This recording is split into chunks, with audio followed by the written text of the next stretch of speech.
So let's go back to following the money briefly. So Alan, let's drill down just a minute. So how did you guys decide you were going to try to evaluate, you didn't decide to evaluate the Packard Foundation program, but you did go after something more in your bailiwick. Tell us a little bit about that.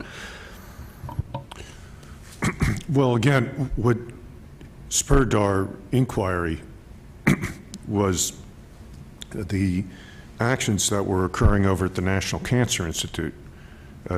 Dr. Varmus, the director of NCI, was asking his scientific advisory board to look at very question about these trade-offs with limited funding. Should we be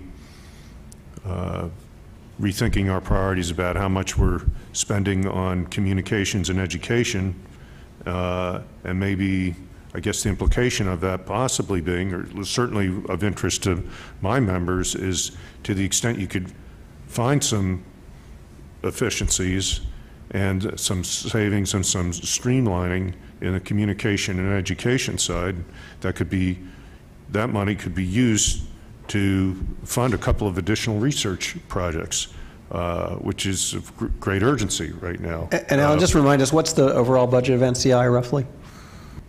The NCI, I'm not entirely sure, maybe in the $4 billion area. I was going to say 4 to 5 billion, something like that. Yeah. 4.8. Yeah, 4.8 billion. But I would add, so how are we approaching the issue of efficacy? Well, we're not the experts. Okay. I do oversight for the committee, but I'm not a scientist, I'm not an expert. So the way we're looking at that question is we're looking, first of all, is how's NIH looking at it internally? They're closer to the problem and they really do have expertise. And so in the case of the National Cancer Institute, for example, Dr. Varmus told us he had brought in a former NIH communications director to take a look at NCI's communication activities. I think to look at this efficacy question. And I haven't delved into this deeply, so it wasn't like this individual, as far as I can tell, did some very in-depth study and had some metrics. But this person had a great deal of experience, defined what she believed to be the 3 key communication functions for NCI, and identified some areas of concern. That, for example, the NCI was not prepared to respond quickly and effectively through the media to issues arising in extramural research in cancer care communities, and recommended bringing in a new leader for this function. She found the NCI communication and education functions to be large, resource-rich, and process-bound, and suggested that NCI look for ways to streamline, modify, or terminate projects that no longer serve the needs of NCI and the public. So the expert that Dr. Varmus brought in identified some areas that she believed needed to be addressed to make their communication activities more effective. And indeed, the NCI, even prior to Dr. Varmus becoming the NCI director, was already reducing expenditures under this heading of communication education, and is continuing. But a part of it is, I think, NCI looking at certain communication activities and saying, is this really essential to our mission? The activity may have been good, but they may not. It may have been viewed as in this very, very tough financial situation that the federal government is facing right now. It may be a luxury that we can't afford. So a number of activities that they looked at, newsletters, certain publications, were terminated. Certain other areas were reduced. So the NCI itself is making its own, triage decisions on what they think is will give them the most bang for the buck. So we're really looking first off at how NIH is evaluating its own efficacy. And then I think secondarily, there are constituencies of stakeholders, whatever the term of art is, of the NIH, outside experts too, or experts outside of NIH who may have their own thoughts and ideas. And it raises deeper questions than just, how effective are the things that we're currently doing. It's also reassessing overall what is going on at NIH, because what you have in the history of NIH over 70 years is really an historical accident where more and more these centers and institutes are created over time independently, given their own language in statute or some kind of directive to disseminate health information. So they all feel they have a mandate, or they can point to language the Congress passed saying you got to do these things. And so it may be, as we go forward with this inquiry, the Congress itself has to do a reassessment of the language that's put out there that is being interpreted in a certain way that may be creating inefficiencies and may be outdated given the rise of the new media. So duplication is clearly an issue you guys are going to be looking at. Amanda, I'd like to turn to you as a representative of one of the funders and ask, how do you address this very difficult question? What kind of first of all, briefly, why is funding in this area important to you? And second, as you think about your funding, how do you think about evaluation and metrics, and do you do any? You had to ask the hard question. At Foundations, we love to think about how to evaluate ourselves, and we ponder that question a lot, and we rarely ever do it. Well, it's this eternal question between doing and knowing if what you've done worked. And so we do think about evaluation quite a bit. I was a little flippant there, and people do put in a great deal of thought. But the reality is that we're running uncontrolled experiments, and our best way to evaluate ourselves is really through anecdote and story. So funding science for us and science communication is important for us because we fundamentally feel that our granting strategies are most effective when they're based on a platform of sound science, and that our grantees' activities are going to be most successful in building long-term conservation solutions when science is a part of the picture, an integral part of the picture. And so I'll tell one story quickly to elucidate, and this is how we evaluate stuff, right? So we've got a fabulous grantee called the Grand Canyon Trust working in the Colorado Plateau. They bought a ranch that controlled the grazing rights for 800,000 acres of public lands on the Colorado Plateau, the Vermilion Cliffs, House Rock Valley, the Kaibab Plateau. So, this is an amazing, beautiful chunk of land with a great conservation value. And they bought it with the intention of taking all those cows off because grazing's bad in arid landscapes, right? The Forest Service and the BLM said you can't take cows off, you have to graze. Otherwise, we'll give the grazing rights to someone else. So then they changed their strategy and worked with scientists at the Northern Arizona University and the Conservation Science Partnership and invested a great deal of time working with the Forest Service and the BLM, doing a foundational inventory across this huge area in terms of invasive weeds, forest dynamics. They set up experiments on grazing and excluding cows from certain areas and not others. And over time, they developed incredibly strong relationships, going from combative relationships to strong, deep, trusting relationships with the agencies that they were partnering with. The herd is now at a stable and sustainable 600 cows across 800,000 acres. That tells you how dry it is. And they have a strong memorandum of understanding that this landscape is now an experimental grazing, a place where you can test how things work in the real world in terms of climate change, invasive weeds, fire dynamics, and grazing. And the BLM and the Forest Service are saying, we need you from the Grand Canyon Trust and these scientists at Northern Arizona University, we need you to come and talk to our superiors in Washington, D.C.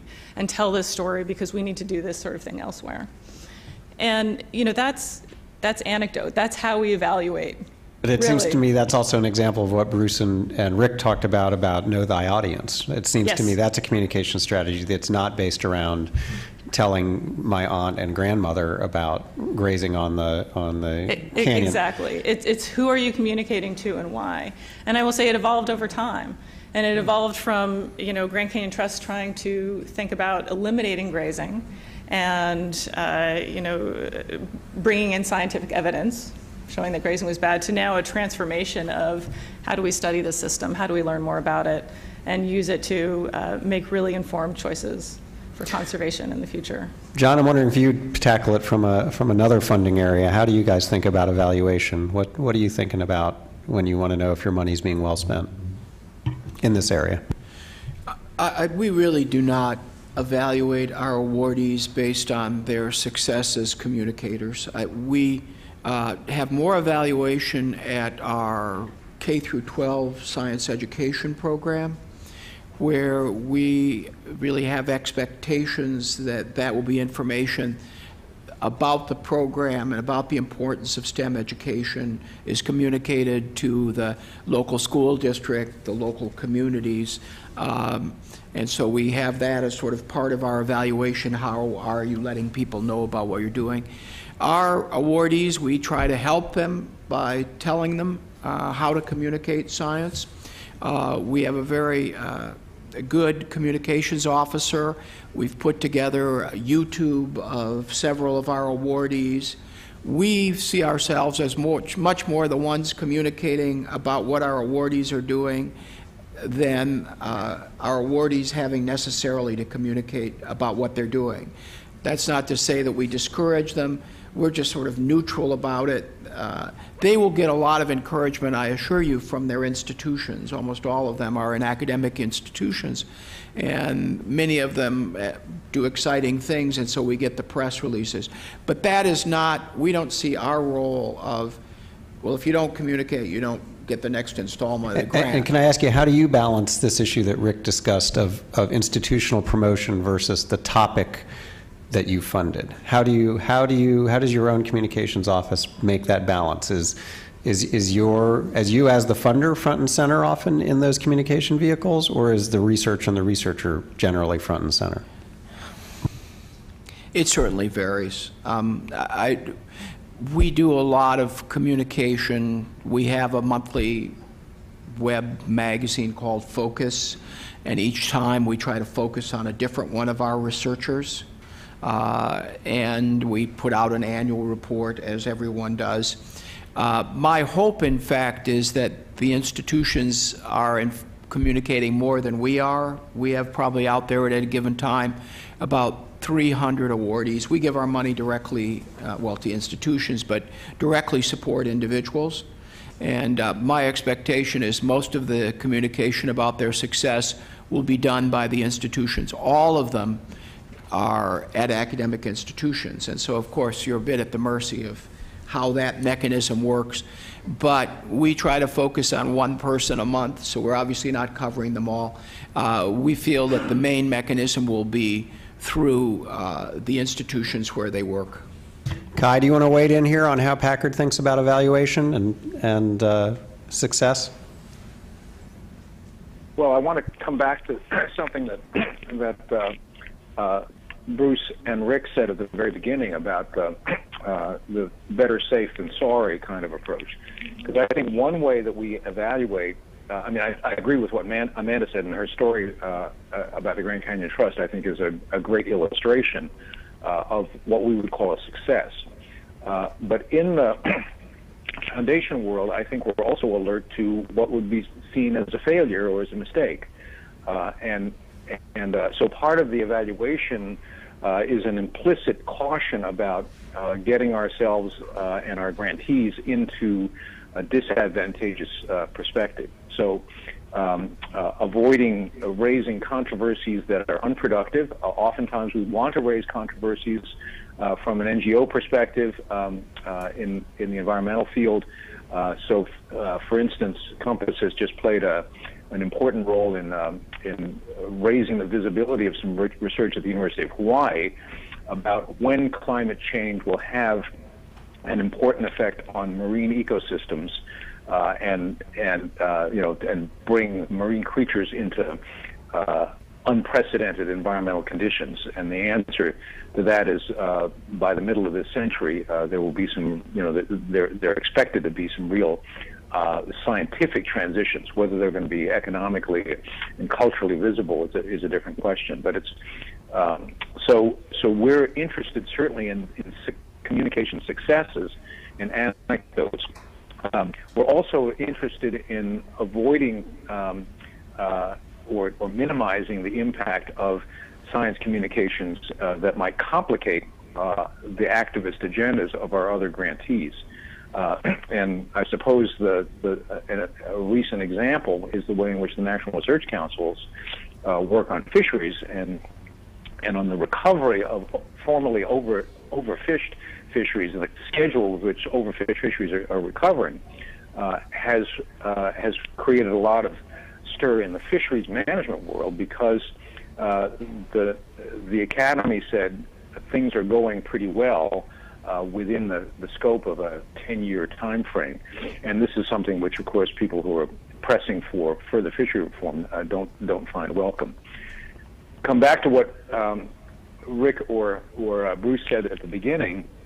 I think in NGOs and in the corporate world, the gag order idea, the idea that you don't want to communicate things that will affect the purposes and mission of your enveloping organization, that is a very important consideration, and evaluation, in some sense, is an important dimension of evaluation is thinking about the dog that didn't bark. Dennis, you've been on both sides of this table, right? Presumably you have had to persuade funders that what you do works, and now you're on the other side of the table where presumably people are trying to persuade NSF that what they do works. What kind of thoughts do you have on this problem? We try and persuade them that it's important. I keep forgetting. And we try and persuade them that it's important that they know what impact they're having. So it's interesting thinking about this in two different ways. First of all, as you know, NSF's a research and development organization, so what it funds tries to get at things that are pushing the envelope. What are we learning new?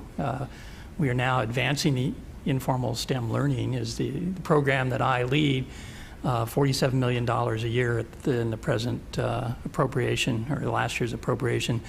So the goal really is to have focus on those individuals who get grants to demonstrate that they are having an effect. But at the same time, we actually are looking, if every grant we fund has always got a positive impact, then we're probably not doing our job, because the goal is to find things that don't work also. It's not just the things that do work. We need to be pushing the envelope. So that's an important thing. That's NSF's motto, isn't it? We fund failure? Yeah, that's right. There we go. You can't say that around Congress, but I mean, it really is. I mean, actually, one of our, at this Portal Public Advisory Committee, it was, you need to do some things where you have failures. And it's easy for the advisory committee to say that. Much more, it's great. I have to go back and tell NSF, well, these things didn't work. But it is true. It's important that we recognize the importance of failures and that we document those. And I think the other thing so that NSF is really pushing that and looking to the individual researchers to be able to say how they're going to do their work, evaluate their work, and then document that. And then the second part is to get that information out there. And people talk about we don't have a lot of evidence and so on, but I do. Nalini, when she was speaking before, talked about the Center for Advancing Informal STEM Education. And I highly recommend, she handed out brochures last time, people going to informalscience.org. This is a wealth of documentation on projects, every summative evaluation. Most peer-reviewed papers from research grants have to be placed on this website. So if you're looking for documentation of things that work, there's a component that's called the Evidence Wiki, and people can put, it's not just from NSF grants and so on, they can put out there the things that are working based upon the work they've done out in the field. So I think this is a real wealth from our point of view, and important for us to be able to tell people what's happening out there that is working. And there's no question that that's a a key element both from understanding what's happening with the grants that we fund, but what's happening in general and around science communication. This comes back to when you talk about science communication, what are we really talking about? And this is, when I say $47 million, that's just what's in the Advancing Informal STEM Learning. Every NSF grant has to have broader impact. That money doesn't typically get isolated out over into a separate budget. It's embedded into. So if ever anybody really wanted to figure out how much money we spent, it would be nearly impossible, and you'd probably spend more money than it's worth to do it. Right, and people who are not familiar with the NSF grant process, so they've now instituted rules that require every grantee to essentially explain how they're going to communicate their results and process of science work to a broader audience and try to identify what that audience would be. Right. And so you've got a $7 billion agency where this is now embedded in almost every piece of money it hands out.